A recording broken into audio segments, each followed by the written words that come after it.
আসসালামু আলাইকুম ভিউয়ার্স, তাহলে কেমন আছেন? ভালো আছেন? হ্যাঁ, আমার তো দেহিটাই না, আমি থান কই। এই তো আছি বেড়া মরা মানুষ আর কোন আর থাকি। এই ট্যাংরা মাছ লইছেন নদীর? হ্যাঁ মাছ তো একদম তাজা। হ্যাঁ এক কেজি কত করে বেছেন তাহলে? কেজি 1000 1000। আর চিংড়ি কেজি? 500 কেজি একদম 1100।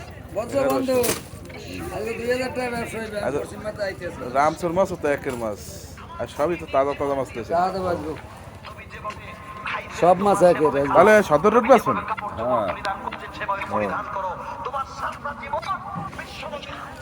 এখনো দি মাছ লইছ। এই নে শলা চিংড়ি এ লইছেন বারো এটা লই। বেছেন কোন জায়গায়? সদর গেলি পাইবে গেলি ফেলবে আমার সবাই ফেলবে তাই? আমার সবাই ছেলে আলহামদুলিল্লাহ। আচ্ছা, 17 রুট গেলি তাহলে পাইবেন। সবাই ভালো থাকুন, আসসালামু আলাইকুম।